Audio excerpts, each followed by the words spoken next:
함께 은혜 나누신 말씀은 마태복음 7장입니다. 마태복음 7장 7절부터 11절까지 말씀입니다.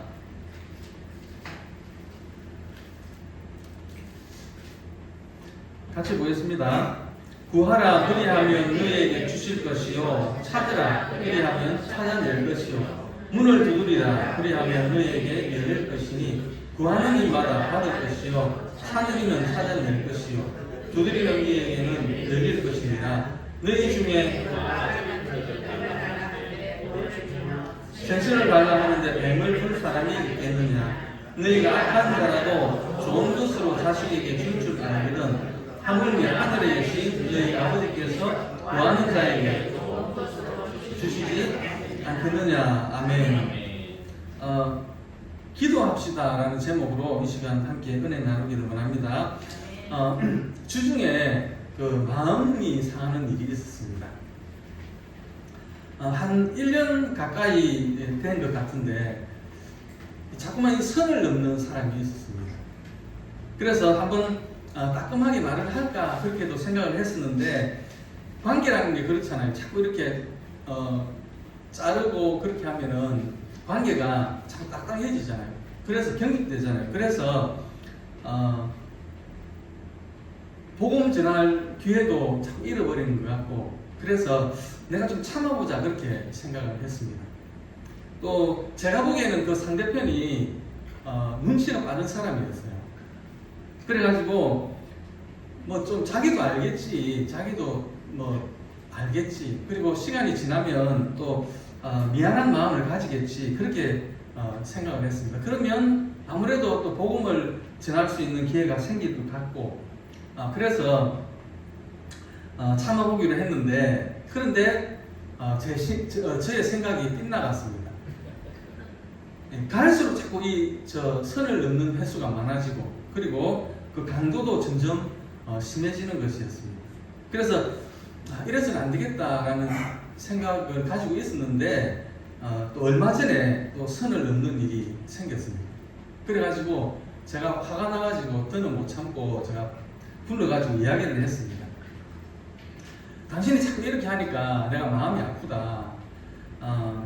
앞으로 이렇게 하지 않았으면 좋겠다. 선을 좀 지켜주면 좋겠다. 그렇게 이야기를 했습니다. 그러니까 그 사람도 자기가 앞으로는 선을 지키겠다. 또 미안하다. 그렇게 이야기를 했습니다. 그런데요, 한 1년 정도 혼자서 이렇게 참고 삭혔던 시간들이 자꾸 생각이 나는 거예요. 내가 괜한 짓을 했나 그런 생각도 들고, 처음부터 내가 그냥 따끔하게 말을 했으면 마음고생이라도 안 했을 텐데 그런 생각이 들면서 화가 자꾸 나는 겁니다.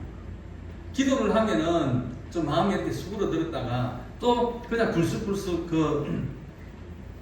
1년이라는 지난 시간이 자꾸 생각이 나면서 화가 이렇게 자꾸 나는 겁니다. 그러다가 지난 목요일 날 기도를 하고 있는데 롯의 아내가 생각이 나는 겁니다. 롯의 아내는 롯하고 소돔 고모라 성에서 도망을 가다가 뒤를 돌아봄으로 말미암아서 소금기둥이 되었던 여인이지 않습니까? 하나님께서 저에게 롯을 보여주신 것은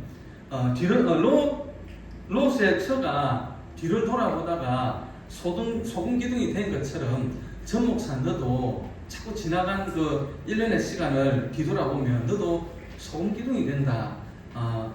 그러니까 그 지나간 시간은 잊어버려라. 그렇게 말씀하시는 것 같았습니다. 지나간 것은 잊어버리고 내가 말씀한 곳으로 올라가라. 저는 그렇게 이해를 했습니다. 그래서 그 시간부터 지난 1년이라는 시간을 완전히 제 생각에서 지워버리고 말았습니다. 완전히 깨끗하게 지워버렸습니다. 그리고 나니까 마음에 평안이 찾아오는 것이었습니다. 여러분, 우리는 기도를 해야 됩니다. 저의 말이 아니고 오늘 본문에 예수님께서 기도하라고 그렇게 말씀을 하고 있습니다. 기도할 때에 어긋났던 것들이 제자리를 찾게 되고 또 모든 환경들이 이렇게 변화가 되고 회복이 되는 줄로 믿습니다. 오늘 예수님의 이 기도에 관한 교훈을 세 부분으로 이렇게 나누어 보았는데요. 첫 번째는 기도는 반드시 응답이 있다라는 것입니다. 우리가 하나님 앞에 기도를 하면 하나님은 결코 그 기도를 거절하지를 않는다는 것입니다. 오늘 본문 말씀 7절과 8절 우리 같이 한번 보겠습니다. 구하라 그리하면 너희에게 주실 것이요 찾으라 그리하면 찾아낼 것이요 문을 두드리라 그리하면 너희에게 열릴 것이니 구하는 이마다 받을 것이요 찾는 이는 찾아낼 것이요 두드리면 이에게는 열릴 것이니라. 여기 보니까 예수님께서 세 가지를 말씀을 하고 있는데요. 구하라, 찾으라, 그리고 문을 두드리라, 이렇게 말씀을 하고 있습니다. 원래 세 번 반복하는 것은 기도가 그만큼 간절하다는 이야기거든요. 예수님께서 겟세마네 동산에서 십자가를 앞에 놓고 기도하실 때에 세 번이나 동일한 기도의 제목으로 기도를 하셨습니다. 그것은 그만큼 간절하게 기도를 하셨다라는 뜻입니다. 사도 바울도 고린도후서 12장에 보면은 자기 육체의 가시를 위해서 세 번 기도했죠. 반복해서 똑같은 기도의 제목으로 반복해서 기도를 했습니다. 그래서 그만큼 간절한 마음으로 기도를 했다라는 뜻입니다. 우리도 하나님 앞에 간절한 마음을 가지고 나가서 기도할 때에 하나님께서 그 기도를 거절하지 않으시고 반드시 응답해 주신다라는 것입니다. 우리가 얻지 못하는 것은 기도하지 않기 때문입니다. 내 힘으로 무엇인가를 하려고 하기 때문에 실수도 하고 그리고 실패할 수밖에 없는 것입니다. 예수님도 십자가를 지기 위해서 이 땅에 오셨지 않습니까? 근데 막상 와서 막상 오셔가지고 그 십자가를 질 날이 가까워 오니까 얼마나 힘이 들었던지 그 일을 위해서 간절하게 기도하셨습니다. 마태복음 26장 39절 말씀인데요. 같이 보겠습니다. 내 아버지여 만일 할만하시거든 이 잔을 내게서 지나가게 하옵소서. 그러나 나의 원대로 마옵시고 아버지의 원대로 하옵소서 하시고 예수님이 이렇게 첫 번째 기도를 하시고 제자들에게 왔습니다. 제자들에게 오니까 제자들은 기도하지 못하고 잠을 자고 있었습니다. 그래서 예수님이 그들을 깨우시면서 시험에 들지 않도록 기도해라 라고 당부를 하셨습니다. 그렇게 당부를 하고 다시 두 번째 기도를 하러 이제 가셨습니다. 마태복음 26장 42절 말씀인데요. 같이 보겠습니다. 내 아버지여 만일 내가 마시지 않고는 이 잔이 내게서 지나갈 수 없거든 아버지의 원대로 되기를 원하나이다 하시고 이제 예수님께서 두 번째 기도를 마치시고 제자들에게 다시 와서 보았습니다. 그런데 그때도 제자들은 잠이 들어 있었습니다. 예수님은 그들을 그대로 두시고 다시 세 번째 기도를 하러 가셨습니다. 이번에도 예수님은 문을 두드리는 심정으로 하나님 앞에 기도하셨습니다. 얼마나 애써서 기도를 하셨든지 땀방울이 빗방울처럼 되었다라고 성경은 말씀을 하고 있습니다. 예수님은 구하고 찾고 문을 두드리는 심정으로 간절히 기도하셨습니다. 그래서 하나님의 응답을 받게 되었습니다. 십자가는 바로 하나님이 예수님에게 주신 잔이셨습니다. 예수님이 마셔야 할 잔이셨습니다. 그 잔을 예수님이 마심으로 말미암아서 모든 백성이 죄에서 구원받는다는 사실을 생각하며 예수님은 하나님이 주신 잔을 마시기로 작정하셨습니다. 기도의 응답을 받은 예수님은 마음이 평안하셨습니다. 예수님은 평안한 마음으로 십자가를 향해서 담대히 나아갈 수 있었습니다. 그때 가룟 유다가 큰 무리를 이끌고 예수님을 잡기 위해서 왔습니다. 그들은 금과 몽치를 가지고 왔습니다. 가룟 유다가 그 무장한 무리에게 신호를 보내기 위해서 예수님에게 다가가서 거짓 입맞춤을 하지요. 랍비여 안녕하시옵니까? 예수님은 3년 동안이나 온갖 사랑을 다 쏟아부은 그 제자에게 지금 배신을 당하고 있는 것입니다. 얼마나 참기 어려운 순간이었을까요? 그럼에도 불구하고 우리 예수님은 가룟 유다를 향해서 한마디도 책망하거나 저주하지 않으셨습니다. 친구여, 네가 무엇을 하려고 왔는지 행하라 라고 말씀하셨습니다. 예수님은 가룟 유다를 친구라고 부르셨습니다. 예수님은 가룟 유다를 다만 불쌍히 여기셨을 뿐입니다. 그런데 밤새도록 잠을 잔 베드로는 금을 빼서 말구의 길을 잘라버리고 말았습니다. 우리가 언뜻 생각해 볼 때에 베드로가 예수님을 위해서 자기 목숨을 내어놓고 제자의 그 의분을 바란 것 같이 보일 수도 있지만 사실은 쓸데없는 혈기를 부린 것 뿐입니다. 지금 상대는 금과 뭉치를 가지고 무장한 상태로 큰 무리로 왔습니다. 그런데 칼 한 자루를 들고 그것이 무슨 예수님에게 도움이 되겠습니까? 또 예수님은 이제 십자가를 지셔야 됩니다. 그런데 베드로가 말구의 길을 잘라버렸으니까 이것은 예수님의 일을 돕는 것이 아니고 더욱 난처하게, 예수님을 더욱 난처하게 만든 일이었습니다. 하나님의 뜻과는 상관없는 쓸데없는 만용과 객기를 부린 것입니다. 베드로는 기도하지 않았기 때문에 하나님의 뜻을 알지 못했던 것입니다. 우리도 때로는 괜한 일에 발을 벌컥 낼 때가 있습니다. 거친 행동을 할 때가 있습니다.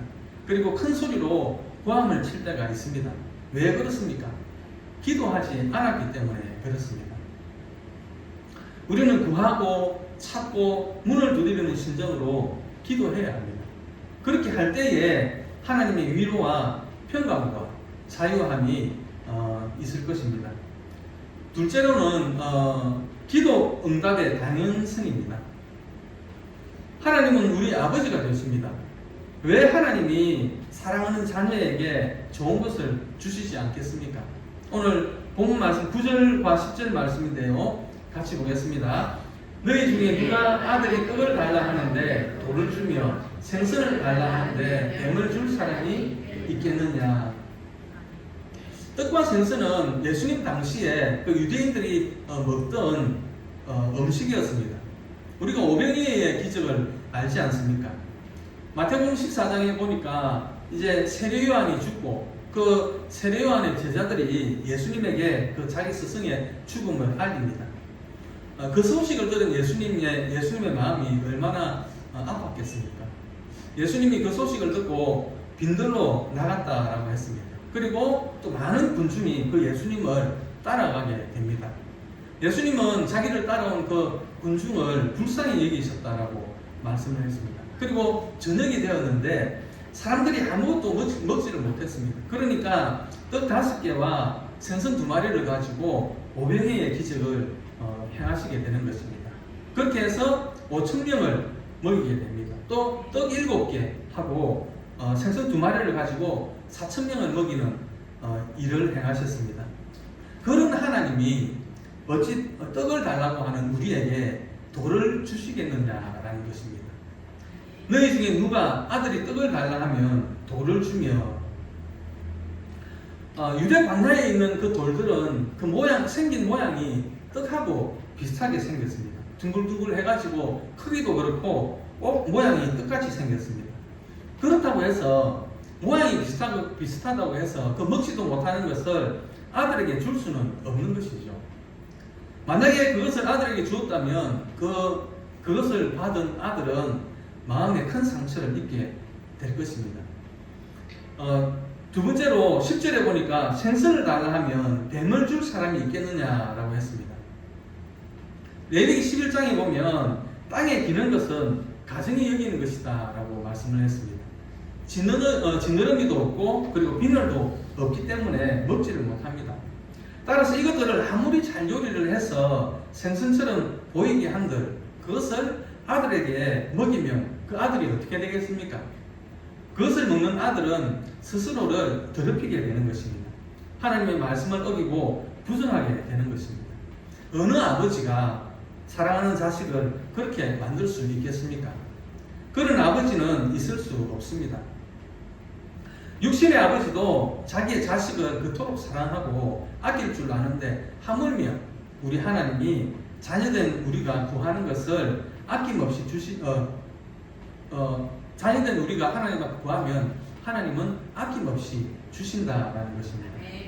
그러므로 우리는 하나님께 기도하면 되는 것입니다. 그러면 하나님은 우리에게 응답해 주십니다. 문제는 우리가 기도하지 않기 때문에 얻지를 못한다라는 것입니다. 스펄전 목사님이 이런 말씀을 했습니다. 기도하지 않고 성공하는 것은 오히려 그 성공 때문에 망하는 것이다 라고 했습니다.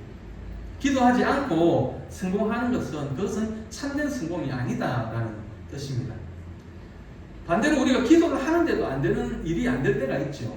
그것은 실패가 아니고 성공으로 나아가는 하나의 과정일 뿐입니다. 하나님은 우리가 기도하면 언제나 좋은 것으로 응답해 주십니다. 세 번째는요, 응답의 여러 가지 형태입니다. 오늘 11절 말씀인데요.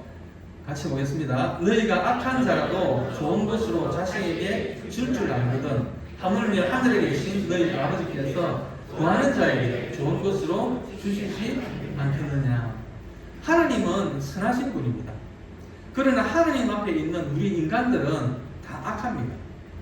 우리가 악한 자라도 우리 자식에게 좋은 것을 줄 줄 압니다. 하물며 하나님은 그 선 자체이신데 사랑하는 자녀된 우리에게 왜 좋은 것을 주시지 않겠느냐 하는 것이죠. 혹시 기도를 했는데도 아직 받지 못하는 것이, 얻지 못하는 것이 있습니까?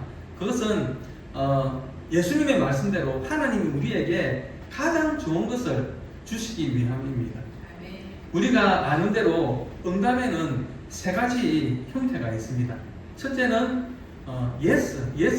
예스의 응답이 있습니다. 긍정적으로 응답을 하시는 것이죠. 가령 히스기야가 병들었을 때에 성전을 바라보면서 기도를 하지 않습니까? 하나님, 내가 하나님 앞에 전심으로 행한 것, 그거 하나 기억하셔서 나를 살려달라고 하나님 앞에 기도를 하게 됩니다. 그 기도를 했을 때에 하나님 그 기도를 들으시고 그의 생명을 15년을 연장을 시켜줍니다. 그리고 그가 사는 날 동안에는 평안함과 견고함이 있게 하셨습니다. 이와 같이 하나님은 우리가 기도할 때에 긍정적으로 우리에게 응답해 주십니다. 또 하나는 안 된다라는 노의 응답이 있습니다. 부정적으로 응답하실 때죠. 아까도 말씀드렸지만 고린도후서 12장에 보면 사도 바울이 하나님 앞에 자기의 그 육체의 가시를 제거해 달라고 3번이나 기도를 했습니다. 그런데 하나님은 그 기도를 들어주지 않습니다. 하지만 사도 바울은 그 기도하는 가운데 하나님의 뜻을 깨닫게 됩니다. 그는 족한 은혜를 받게 됩니다. 하나님은 그가 사고하지 않게 하기 위해서 가시를 허락하셨다고 했습니다. 또한 바울은 그의 약함을 통해서 오히려 하나님의 능력이 온전하게 나타날 수 있음을 깨닫게 됩니다. 바울은 하나님의 뜻을 깨닫고 오히려 자기의 약함을 기뻐하고 자랑하고 감사하게 되었습니다. 하나님께서 노로 응답하시는 그것도 우리를 위해서 하시는 것입니다. 그리고 세 번째는 웨이트의 응답의 기도가 있습니다. 기다리라 라고 할 때가 있습니다. 하박국 2장 3절 말씀 보겠습니다. 같이 보겠습니다. 이 묵시는 정한 때가 있나니 그 종말이 속히 이르겠고 결코 거짓되지 아니하리라. 비록 더딜지라도 기다리라. 지체되지 않고 반드시 응하리라. 나사로의 경우가 그렇겠죠. 우리의 생각은 예수님이 빨리 오셔가지고 나사로의 병을 고쳐주시면 좋겠습니다. 그런데 예수님은 그 나사로가 병들었다는 소식을 듣고 바로 가시지 않죠. 이틀이나 더 있다가 나사로가 죽고 난 뒤에 나흘이나 지났어야 그곳에 도착을 하십니다. 그리고 예수님은 나사로를 살려내시죠. 그렇게 하심으로 예수님은 하나님께 영광을 돌려드립니다. 우리가 기도할 때에 때로는 하나님은 하나님의 때를 우리에게 기다리게 하십니다. 우리를 위해서 우리에게 더 좋은 것을 주시기 위함입니다. 우리가 기도할 때에 하나님은 예수로 응답할 때도 있고 안 된다라고 응답을 할 때도 있고 또 때로는 기다리라라고 응답을 하실 때도 있습니다. 우리가 기억해야 할 것은 하나님은 어떠한 경우에라도 우리를 너무 사랑하시기 때문에 우리에게 좋은 곳으로 응답해 주신다라는 것입니다. 행여나 우리에게 힘들고 어려운 일이 있을지라도 우리 모두 기도합시다.